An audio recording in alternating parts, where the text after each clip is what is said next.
எனது அன்புக்குரிய மாணவர்கள் அனைவருக்கும் சலாமு அலைக்கும். நான் ஹர்சான் சார். இன்றைக்கு இந்த யூடியூப் வீடியோவில் நாங்கள் பார்க்க போகிறது ஒலிம்பியாட் எக்ஸாம்ன்ட்டு ஒரு ஸ்டாண்டர்ட் எக்ஸாம் எங்கள்ட இலங்கையில் இருக்குதுண்ணா. ஸோ அதுக்கு எங்கள்ட இலங்கையில் இருந்து 3 மீடியத்துலேயும் மாணவர்கள் செலக்ட் ஆகி அந்த எக்ஸாமை செய்கிற.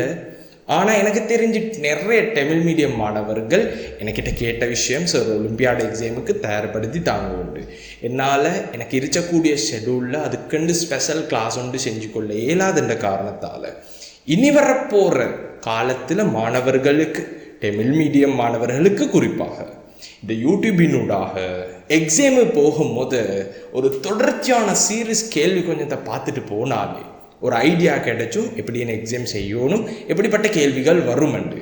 ஸோ அதுக்கு தான் இந்த யூடியூபினூடாக மாணவர்களுக்கு சப்போர்ட் ஆகிக்கிறதுக்கு தொடர்ச்சியான கேள்வி செட் ஒன்று உங்களுக்கு நான் தரப்போகிறேன். சரி, டிரெக்ட் ஆகின்றதுனால் முதலாவது கேள்வியை ஸ்டார்ட் பண்ணிக்கொள்ளும் தேசிய மட்ட ரீதியாக வந்த ஒரு கேள்வி. சரி, இது உண்மையிலே 2014 தேசிய மட்ட கேள்வியாக வந்த 2வது கேள்வி. ஸோ இன்றைய நாள் முதலாவது கேள்வியாக நான் இதிலிருந்து ஸ்டார்ட் பண்ணுவேன். சரி, இதுக்கு அடுத்தடுத்ததாகவும் தொடர்ச்சியாக உங்களுக்கு வீடியோஸ் வாரத்து கட்டாயம் இந்த சேனலை சப்ஸ்கிரைப் பண்ணிக்கோங்க. சரி, டிரெக்டாக கேள்விக்குள்ளே போ. கேள்வி என்னன்னு சொன்னால், இந்த கோவை இதோட விட ஒரு நிறைவர்க்கமாக வாரதுக்கு இந்த எண்ணுக்கு எத்தனை நம்பர் பொருத்தமென்று கேள்வி. கோடடிக்கிற கேள்விதான், இருந்தாலும் கண்டுபிடிச்சா தானே கோடடிக்கலும். சரி, பார்த்துக்கோங்க. இதோட விட ஒரு நிறைவர்க்கமாக வரணுமாக இருந்தால் முதலாவது ஐடியா, நிறைவர்க்கத்துக்கு நாங்கள் பொதுவாக எக்ஸ் வர்க்கம் என்று போட்டுக்கொள்வோம். என் வர்க்கம் என்று போட வேணும். ஆல்ரெடி என்னென்ற ஒரு எழுத்து இருச்சி சுட்டியும் புதிய ஒரு எழுத்தாக எக்ஸ் வர்க்கம் போட்டுக்கொள்வோம்.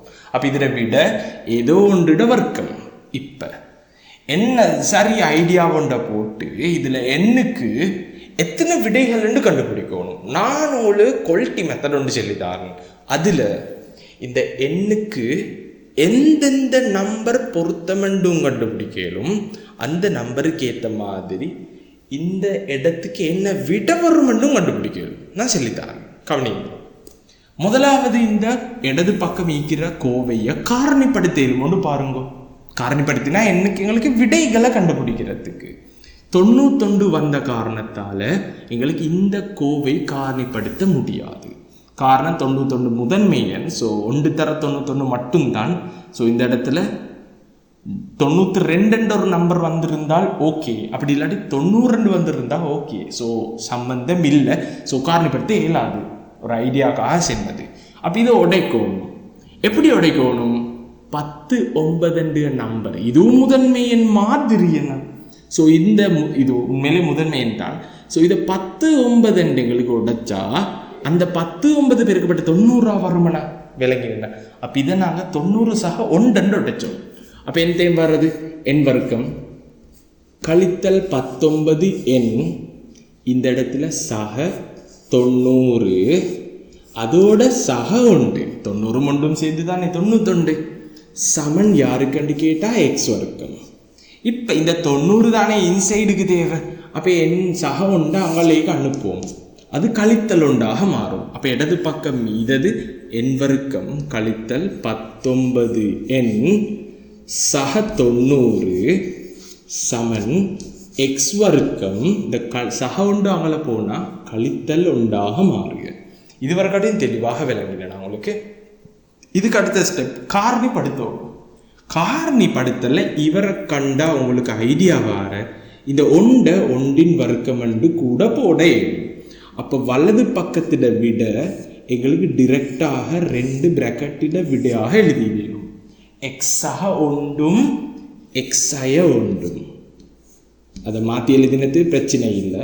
எக்ஸ் கழித்தல் 1 காரணிப்படுத்தல் ஐடியா 9ஆம் ஆண்டில் இருக்குது. இருந்தாலும் இந்த கேள்வி தேசிய மட்ட கேள்வி என்றதால கொஞ்சம் ஸ்டாண்டர்டான ஆக்களுக்கு உரித்தான ஒரு கேள்வி. சரி, இப்போ இடது பக்கத்தை காரணிப்படுத்துறது டிரெக்டாக காரணிப்படுத்த மெத்தட் இந்த கிளாஸில் நான் காட்டி கொடுத்துருச்சு. ஸோ தெரியாதாக்கள் நீங்கள் படித்த கிளாஸில் நீங்கள் இந்த விஷயம் படிச்சிருச்சியோ இல்லையோன்றதை கட்டாயம் கீழே கமெண்ட்டில் போடுங்க. சரி, நான் டிரெக்டாக உங்களுக்கு இதை காரணிப்படுத்தி காட்டுவேன். இதில் விட 2 பிராக்கெட்டாக எழுதிடுவோம். 1 90 வாரத்துக்கு 10 தர 9. அப்போ அந்த 10ஐயும் 9ஐயும் ஈன எழுதணும். இந்த எண் வர்க்கம் வாரத்துக்கு எண் இந்த இடத்துலையும் எண். இப்போ நடுவில் குறியீடு போடணும். நல்லா கேட்டுக்கோங்க. கூட்டல் அடையாளம் இருந்தால் இந்த 2 இடத்துலையும் ஒரே குறியீடு தான் போடணும். அந்த குறியீடாக யாரை போடணும் என்று காணுறதுக்கு ஈனை என்ன ஈக்குதோ அதை 2 இடத்துல போடணும். அப்போ ஈனைக்கும் கழித்தல் ஈனைக்கும் கழித்தல். சரி, இதுதான் ஃபைனல் ஸ்டெப். இதோட நாங்கள் தலையை பாவிச்சு விடை எடுக்க போகிறத பாருங்க. இங்கே என் அவருக்கு 10, 9 நம்பரை போட்டால் இந்த இடது பக்கம் 0 மாறும். செக் பண்ணி பார்க்கும். 10 போட்டால் 10ல் 10 போனால் 0. ஸோ 0தால் யாரை பிரிக்கினாலும் விட 0. அப்போ இது 0 ஆகிற டைமில் அதுவும் 0 ஆகணும்னா அப்போ எக்ஸுக்கு 9 நம்பரும் பொருத்தம், மறை 9 நம்பரும் பொருத்தம். இந்த இடத்துல என்ன ஈக்குதோ அதை குறியீட்டை மாற்றி செல்லணும். ஸோ அப்படின்னு சொன்னால் பிள்ளைகள் உங்களுக்கு தெளிவாக விளங்கிட்ட. இங்கே மறை 10 வந்து சுற்றி நேர் 10 ஒரு விடை. அப்போ எண்ணுக்கு நேர் 10 ஒரு விடையும் பொருத்தம், 9 ஒரு விடையும் பொருத்தம். இந்த விடைக்கு ஏற்ற மாதிரி இந்த எக்ஸுக்கு என்ன பொருத்தம் என்று கேட்டால் நேர் 1 பொருத்தம், மறை 1 பொருத்தம். 1 வர்க்கிச்சாலும் 1 தான், மறை 1 வர்க்கிச்சாலும் இந்த இடத்துக்கு விட 1 தான் வரும். விளங்கினா தெளிவாக? அப்போ உங்களுக்கு ஒரு தெளிவான மெத்தடில் எண்ணுக்கு என்னென்ன விடைகள் பொருத்தம் என்றும் கண்டுபிடிச்சாலும் அப்போ டோட்டலாக எத்தனை விடைகள்?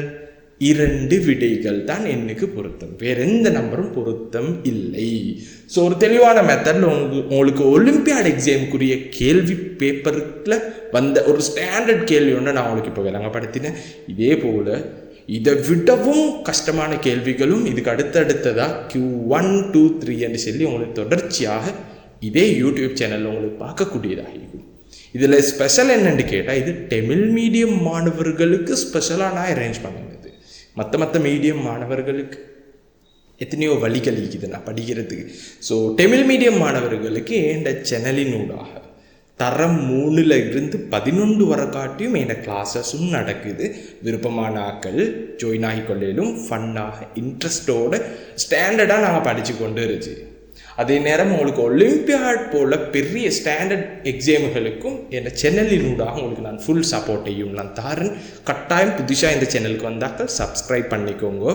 அதே நேரம் இந்த வீடியோவை உங்களுக்கு தெரிஞ்சு கணிதம் நல்லா படித்த ஆக்களுக்கு ஷேர் பண்ணிக்கோங்க. அவங்களுக்கு இது ஒரு பெரிய சப்போர்ட்டாக அமைகிறதுக்கு. ஓகே, அப்படின்னா நாங்கள் இன்னொரு வீடியோவில் சந்திக்கும் வரை விடைபெறும் நான் உங்கள் ஹர்ஷன் சார். போயிட்டு வரேன்.